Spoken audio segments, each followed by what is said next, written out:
Good morning, Nighthawk Nation. My name is Naomi Salazar, your anchor for this week. With me, I have Reese Ehlers. As in addition to the HPS Upload, elementary students will be bringing you the elementary announcements. Thank you for joining us, Reese. Thank you, Naomi. Welcome to the HPS Upload, where we upload the latest news for you to download.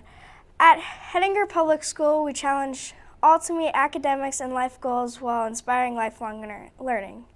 Please stand to say the Pledge of Allegiance. I pledge allegiance to the flag of the United States of America and to the republic for which it stands, one nation, under God, indivisible, with liberty and justice for all.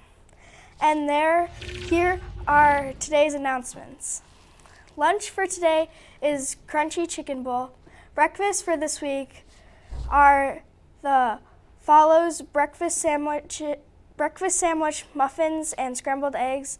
Lunch for this week are chili, sub sandwich, chicken patty, and grilled cheese. And that concludes elementary announcements for today. Thank you, Reese. OWL students will meet in Miss Block's room Wednesday, March 23rd during homeroom to plan Earth Day. If you are interested in a digital distraction detox, please talk with Mr. Janikowski by the end of the week. Tomorrow at 8:30, 7 to 12 students will be leaving to go to Scranton Public School for a motivational speaker. We plan to be back before lunchtime. We will again be attending Egg Academy at Bismarck State College. This year it will be the 26th of April. We will leave at 7 a.m., returning around 3:45. There is a sign-up sheet left of the FFA bulletin board, and you will need to sign up for your classes for the day. There's no horse judging tonight, and those applying for the 2022 to 2023 Chapter FFA office, don't forget to get in your applications. Mrs. Schauer will conduct the interviews at April 4th. Jody Kurzman from KFYR-TV will be coming down tomorrow during 6th period in Lab 218 to talk about her job of being a news reporter in the video broadcasting industry. Any students or staff are welcome to come. Order your prom t-shirts in the office. Orders and payments of $20 are due April 1st.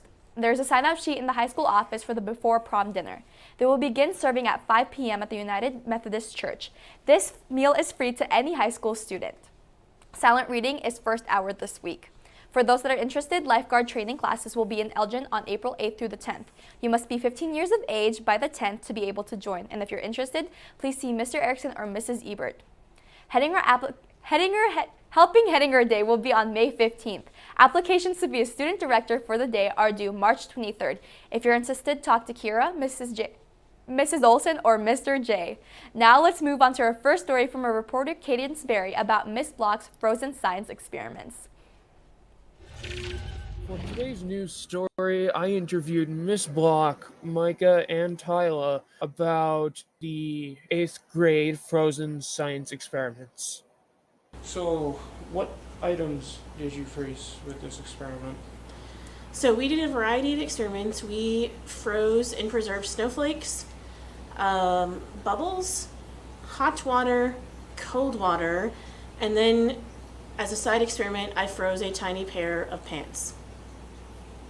What items froze and which ones didn't? So the snowflake preservation happened because earth science was studying crystal formation. And you use very cold supplies, and you can, if you do it correctly, preserve a snowflake perfectly in super glue or cyanoacrylate, which we can then, in a few weeks when they're fully preserved, study the crystal structure of them. We did get the bubbles to freeze. It took a little while. We had to reschedule our original experiment because it was actually ironically too cold, and we didn't want to get frostbite. So we did get the bubbles to freeze. We then did the hot and cold water, which you throw in the air. And as you can see in the video, the hot water froze, the cold water did not. On a side note, for safety, never throw hot water directly above you or at anyone, please, because if it is not cold enough, you will be hit with boiling water. What would you say the students got from freezing all that? What we wanted to see is the difference between hot and cold water and how crystallization is different. You need very hot water to make that experiment work because hot water is much closer to vaporizing. So you throw it into the air, it actually vaporizes and then crystallizes and snows out. A lot of students think that cold water, it should work even better, but it doesn't because cold water does not want to evaporate. It's not going to crystallize as quickly as the hot water vapor will. And then as a joke, I took a pair of pants and got them wet with hot water and froze them solid. What was it like helping with the experiments? It was extremely fun. We got to mess with bubbles and we got to watch Miss Block throw things in the air, and I'd just say it was extremely fun. Which frozen thing that was frozen did you find out is your favorite? So my favorite was the bubbles because she would blow the bubbles and we'd have to go kind of like chase them, wait for them to freeze, and then you'd have to catch them without breaking them, and it was really cool. And we did get a perfect bubble. It was pretty cool. I got to catch a bubble and watch it freeze completely. It was really cool. Did you have fun with the freezing experiments?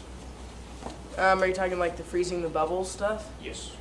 Yeah, that was fun. I got to catch the bubbles and make them freeze on the stick because I was one of the only ones who actually got to go out because I had full winter gear and stuff. So. What would you say is your favorite part of the experiments? Probably learning about water's freezing point, which we did in this classroom, or probably watching the bubble freeze. You could like watch it crystallize part by part. This concludes today's news story. Have a great Monday, everyone.